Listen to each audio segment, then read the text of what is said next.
The Harlem Hellfighters. When World War I began on July 28, 1914, the United States was still very segregated. Blacks were viewed as inferior to whites. White officers did not want to serve with blacks, and the American public did not want to train and arm black people. When the call for blacks to fight finally came, the men of the 369th Infantry came together to fight for patriotism as well as racial pride. They were known as the Harlem Hellfighters. They were an all-black group of American soldiers who spent 191 days in combat. This 1st Black Infantry unit fought longer in the trenches than any other American unit in World War I. The formation of the 15th Regiment began in June of 1916.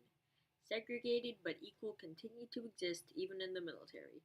In some camps, white soldiers slept in barracks while black soldiers slept outdoors. If there were uniform shortages, it was the blacks that did without.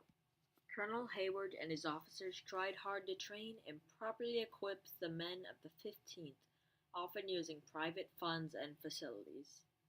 July of 1917, the 15th was called for active duty in the U.S. Army. The War Department made two colored divisions, the 92nd and the 93rd. The 15th was assigned to the 93rd Division and later became the 369th Infantry Regiment. Leading into World War I, the social setting for blacks in America was one of poverty. They were free, but living in poor conditions. Segregation was the major limiting factor for most blacks. 3 years into World War I, America was still not involved in the war. President Wilson asked Congress to get involved and declare war on Germany. On April 6, 1917, the U.S. entered World War I. On May 18th of the same year, Congress passed the Selective Service Act of 1917. This allowed the U.S. government to increase the military numbers by drafting men. The Army drafted both black and white men, but put them in segregated units.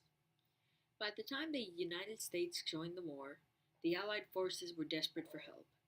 General J. Pershing was the commander of the American Expeditionary Forces. He was faced with the racism that existed in the U.S. military. He knew that many of his white officers were uncomfortable using black soldiers in combat. Many U.S. white soldiers refused to fight alongside U.S. black soldiers. Pershing offered the black troops to Great Britain and France. Great Britain declined, but the French were desperate. They had lost a large percentage of their soldiers due to death and injuries. They accepted the 369th into the 16th French Division in the Western Front in the spring of 1918. France was comfortable working with people of different colors. The 369th Regiment's wartime service was respected by the French as they fought for democracy alongside the French soldiers. When the troops arrived in France, they were welcomed by the French, who were desperate for support and supplies. The men were ready to fight, but were initially tasked with unloading supply ships. They were each assigned a French soldier to pair with for training. The French were very willing to help the blacks learn to fight. For the next 3 weeks, the black soldiers learned much from the French, including trench warfare. They cut the tails off their coats so the mud and water would not weigh them down when running. They learned how to shovel areas of the trench to form steps for easy escape from the trenches. They were taught about gas warfare and how to watch the direction of the wind. Many of these French-black soldier duos formed friendships that would last for years. This was something that would not have been so readily accepted in the United States. Directions to the French from Pershing's headquarters resulted in a memo titled Secret Information Concerning Black American Troops. It instructed the French not to become too friendly with the U.S. black officers. It also said that they should not eat with them, shake their hands, or meet with them outside of official military business. It was okay to remark on their good qualities, but they were not to be treated as equals of the U.S. white officers. The men of the 369th remained in U.S. uniforms, but had to wear the French helmet. They used French gear, including the Lebel rifle, which was not as good as the American Springfield rifle. They were in a foreign land with minimal training. They were unable to speak the local language. They now had to retrain on the use of their new rifles and equipment in a short amount of time. On May 13, 1918, in the Argonne Forest, Private Henry Johnson and Private Needham Roberts were on guard duty at a forward post. 12 German soldiers tried to sneak in at night for a raid attack. The two privates fought off the initial attack. Roberts was injured and Johnson continued to fight. They stayed together and Johnson kept Roberts from being taken prisoner by the Germans. They drove back the attack, but both men were badly wounded. Johnson had been stabbed and shot 3 times. It was estimated that at least 4 Germans had been killed and many others wounded. In July 1918, Allied forces knew that a German offensive was coming soon. The Germans had signed a treaty with Russia, so they were able to pull troops from the Eastern Front. Germany also controlled the Austrian army. The fighting had taken a heavy toll on the Harlem Hellfighters. General Henry Gouraud of the French warned the soldiers of a mass attack and encouraged them to break the assault. The day of the attack was July 14th, Bastille Day, at midnight. The men hid behind whatever they could find while shells were hitting the ground around them. After a few changes in strategy, the Allies were pushing them back. But that was just the first phase. More bullets came in and struck many dead. By the end of July, the Germans had retreated. The 369th continued to push on and suffered many deaths. Although they were tired and their morale was suffering from the constant fighting and casualties, the Hellfighters were proud of the fact that not a single soldier of the 369th had ever been taken prisoner. Ultimately, the German offensive of 1918 failed, along with any hope Germany had of winning the war.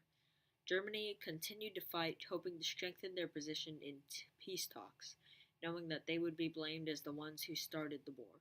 September 1918, in the Meuse-Argonne region, the Allied forces were on the offensive. The 369th advanced and took the city of Sechelt.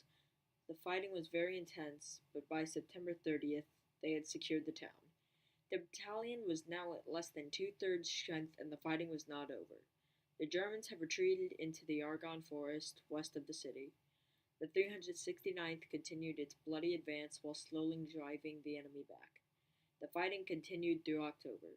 Finally, on November 11th, the armistice was declared. 171 officers and men received medals.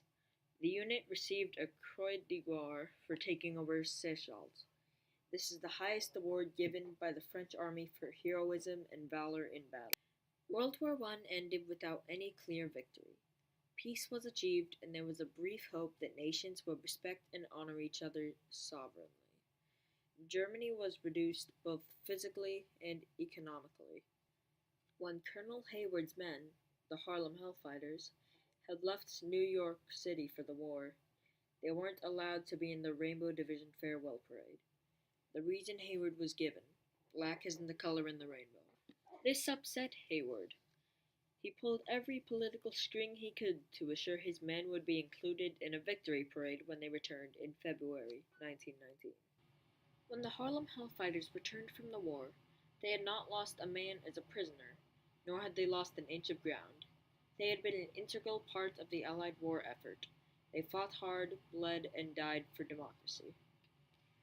On February 17, 1919, the 369th marched in the parade as thousands of people nearby applauded and cheered.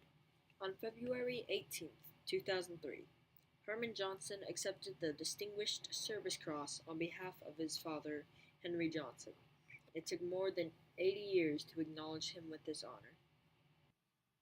The Distinguished Service Cross is the second highest military medal that can be awarded to a member of the United States Army. Johnson was also posthumously awarded the Purple Heart, a medal for those injured in war. In December of 2017, I was able to visit the National Museum of African American History and Culture in Washington, D.C. This museum was opened on September 24, 2016.